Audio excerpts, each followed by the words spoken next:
Here's how to answer the question 3 type question on the impact of war on Britain paper. This is the first year that of this question 3 type. You may notice when you go through the past papers and mark schemes that previously question 3 used to be what we call a cross-referencing question, asking you to compare 2 sources. From 2015 that has changed. In many ways, question 3 is a much more straightforward question to answer. It's a very traditional question.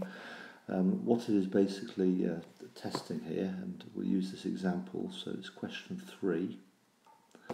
And what it is basically testing is 1, your comprehension of the source, and 2, how you can use your own knowledge with your understanding of the source to answer a particular question.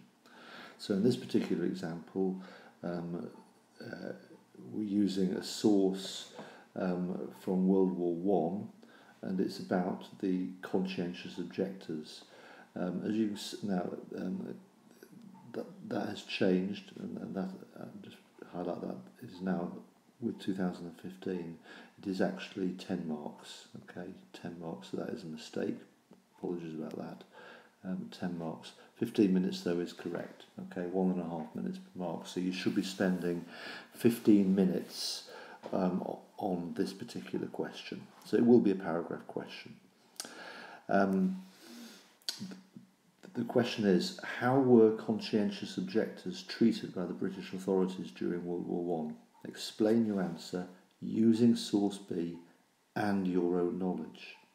And the source is as follows: a letter from the commander of the military detention barracks at Wandsworth, and he's writing a letter to the Daily Express, and he's writing it in 1918.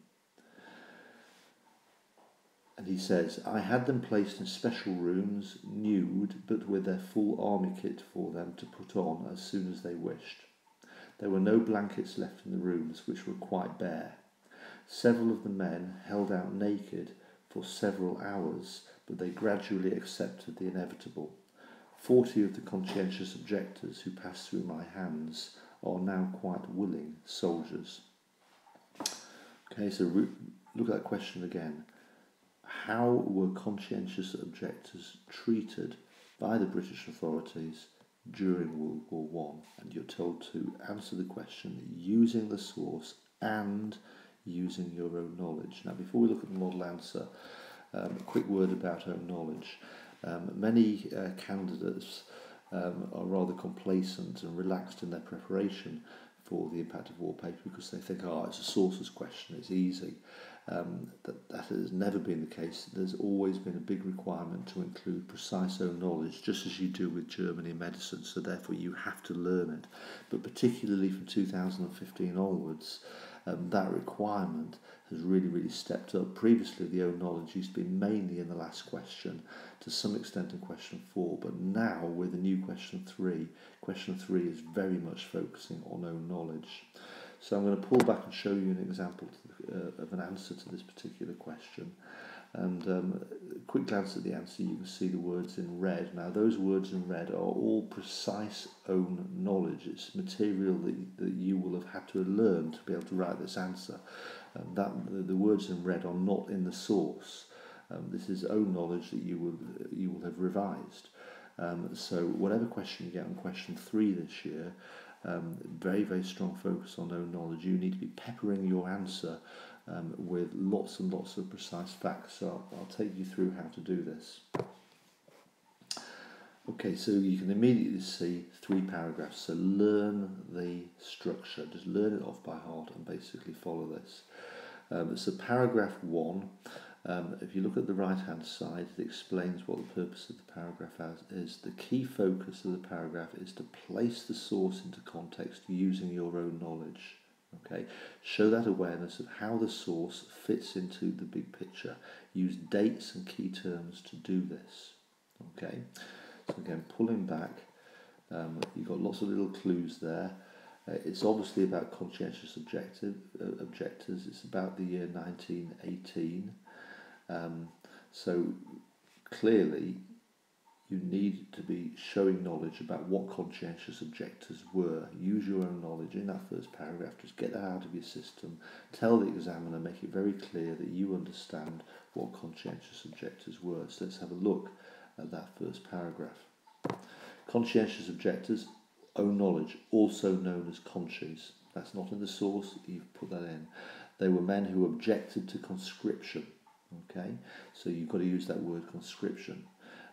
For moral reasons, such as pacifists, for political reasons, okay, actually moral reasons, and pacifists is own knowledge as well, such as the fact that they believed Germany had done no wrong, or for religious reasons, such as Quakers. So very good own knowledge there, shows an understanding of what conscientious objectors were, and the different reasons that they objected, that they didn't, they refused to fight. Pacifists, political reasons, because they believed Germany had done no wrong, or for religious reasons, such as Quakers. 3 different reasons. I put the number 3 there.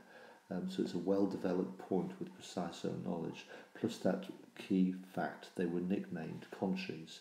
But a little bit more, because it's linked to conscription, show a bit of own knowledge about conscription. So conscription was introduced, there's the date, January 1916.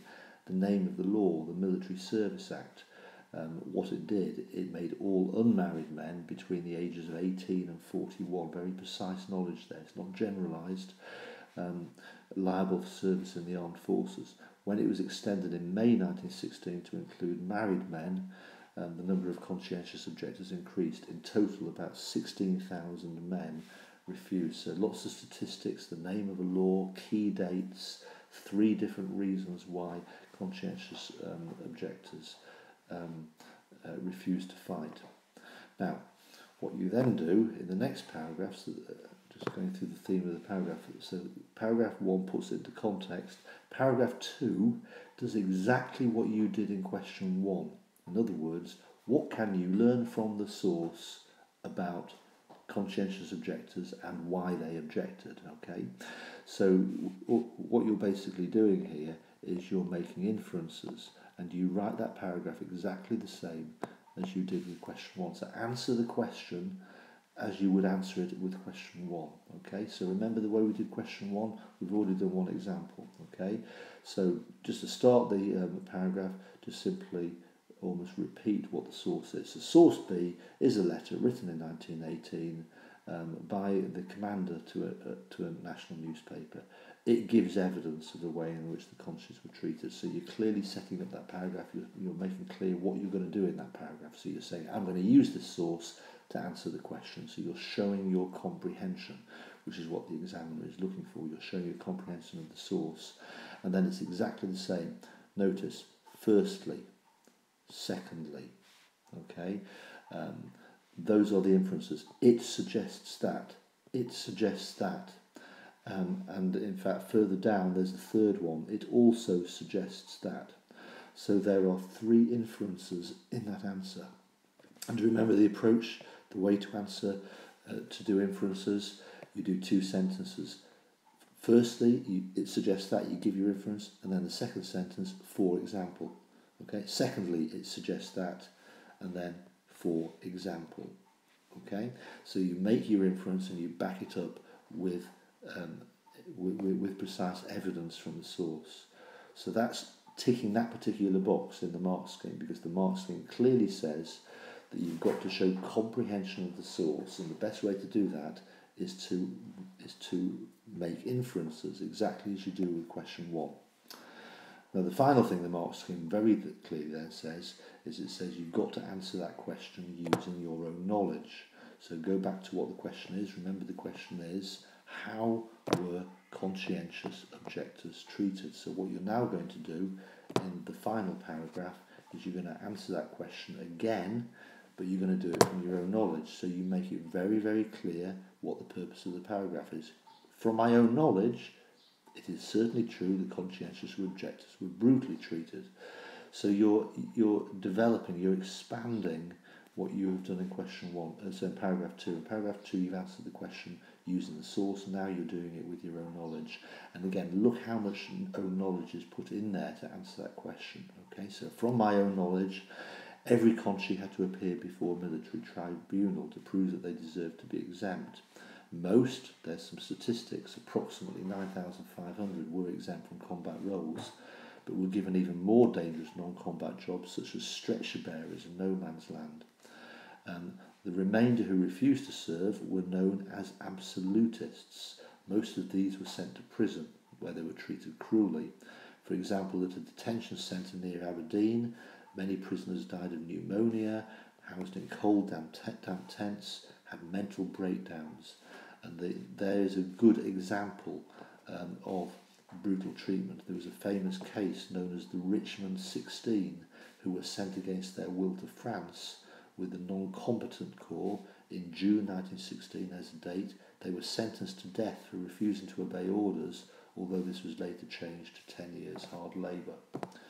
So hopefully you can see from that model answer then the approach. 1, context, using own knowledge. I'll put OK for own knowledge. 2, comprehension of the source.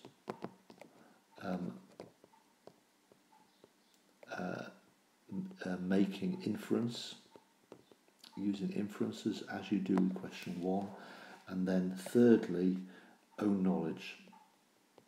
Okay, own knowledge to answer that question, and it needs to be precise.